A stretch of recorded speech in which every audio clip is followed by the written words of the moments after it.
Hey everybody, how's it going? Just want to do a quick and dirty video about where we're at in the season right now.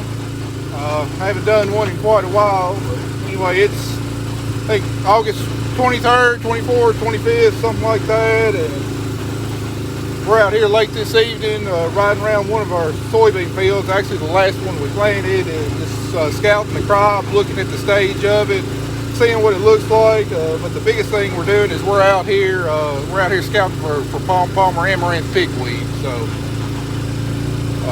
if you don't know much about agriculture, Palmer Amaranth is one of the most serious weeds that we have to deal with.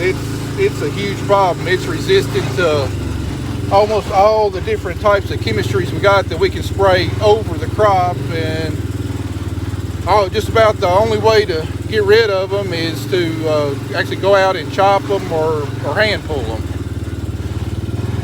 So we ride around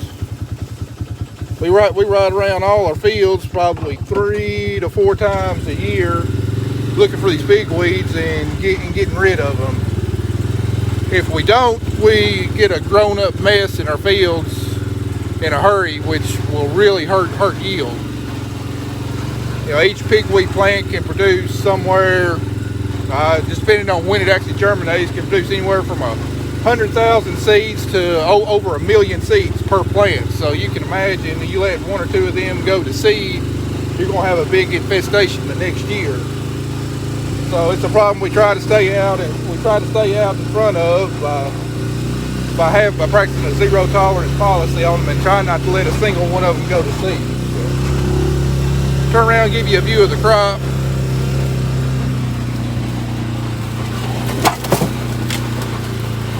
Like I said, this is the last field of beans that we planted behind wheat. These were planted, I don't know, sometime around June 21st or so. And for the year that they've had, they've actually looked pretty good.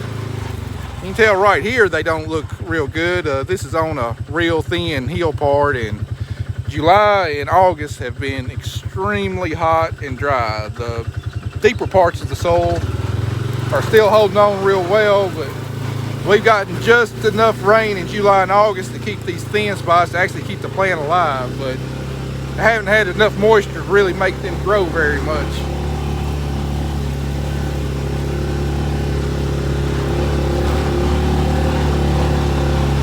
I don't apologize in advance. Like I said, this is going to be a quick and dirty video. I'm going to have my drone and my GoPro and other stuff out here with mounts, and I'm not planning on editing this video before posting it. So I apologize in advance if there's some parts that are real hard to watch due to camera shakiness or dull spots.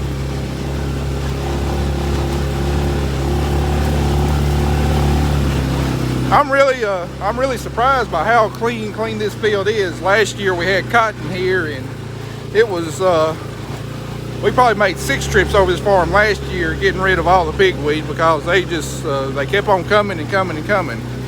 But this year our residual herbicides really seem to do a good job. I've probably pulled up maybe 15 or 20 so far out here. So I'm really pleased at the weed control job that we've had.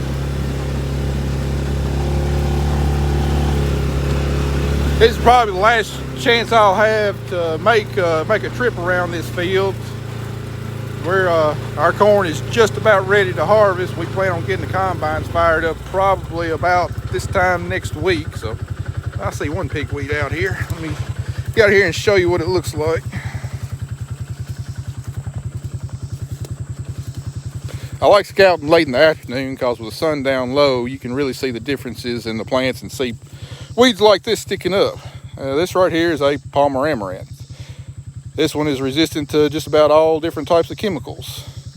This one right here is a male plant. You can tell by the head on it. It's just, see, it's got a bunch of stuff just flaking off like that. This is a male plant. It produces the pollen.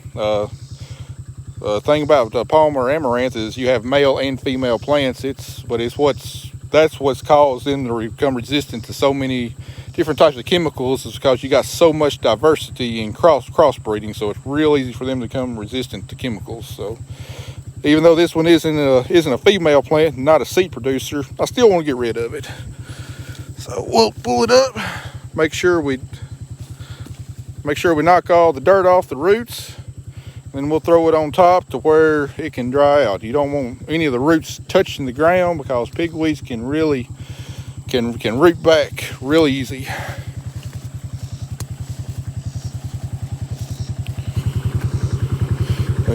Anyway, getting back to our corn, I think we're gonna have a pretty average crop. It's not gonna be a bin buster by any means like it was last year, just because of the hot, dry weather we had. And we're gonna have some real good spots, and then we're gonna have some spots that are just okay. All right, here's one out here in the field. I got a non-selective herbicide in my tank in the back, so there's no soybeans. I can soak it real good there. Don't have to get out and pull it up.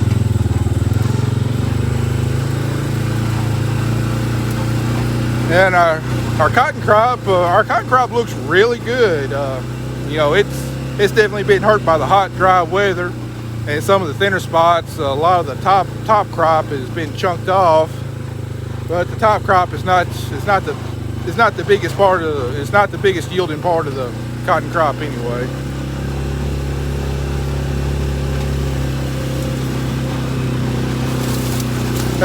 Cotton's probably got another good, cotton's got at least another month of growing before it'll be ready to even think about defoliating.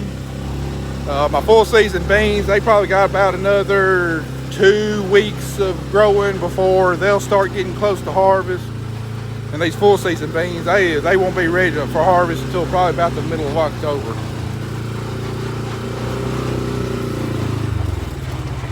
Here's about 4 plants right here. All right, this one right here is a female plant. You can just tell by looking at the head. So we definitely want to get rid of these. Pull it up. There's another female plant. Ooh, that's got spikes on it. Thorns. Those hurt when you grab them. Here's a male plant.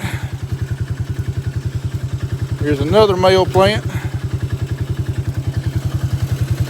And here's a female plant. So we had 5 in this area. Let me get down here. I'll give you a little view of the crop. These beans are actually okay. They're about knee tall. They're about as tall as they're going to get. Ideally, I'd like to see them waist tall. That way you got plenty of room to load them up with pods, but just hot and dry, the plants, didn't grow for stretches at a time, and therefore they're going to be shorter. But, they're loading up. They're loading up pretty good with pods and stuff. It's still early in the game. They still got a long ways to go, but they are loading up with pods. If I had to guess, the beans in this spot probably had 35, 40 bushel per acre potential. So, got corn right there. This was the last corn we planted. We actually planted this, I think, June 3rd or so. This corn is actually part of our zombie trail paintball and corn maze that goes on at our farm every fall. What we do is we have 5 trailers that we tow behind tractors. We can put 12 people per trailer, and we have 12 paintball guns mounted on the sides. So each person's got a paintball gun, and we got LED black lights on there, so everything is done in the dark. The only light is from the LED black lights, and we paint all the scenes and the actors in fluorescent paint, and the paintballs we shoot are actually fluorescent paint too, so you can actually track your paintball all the way to the target. So it's a pretty neat operation. Encourage you to look it up on zombietrailpaintball.com to get more information about it. We'll be starting that up here in probably about a month. But anyway, this is the cornfield part of the trail, and we come out of the woods right there, and then we'll drive around the edge of the field all the way around, and then go back in the woods right down there. So if you see this video and you're located within driving distance of Jackson, Tennessee, I encourage you to come on out and visit us.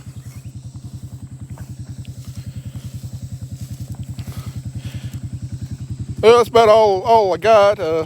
I'm going to keep on riding around this field, get it finished up. I got one more farm I'd like to get across this afternoon before I go home and get a shower.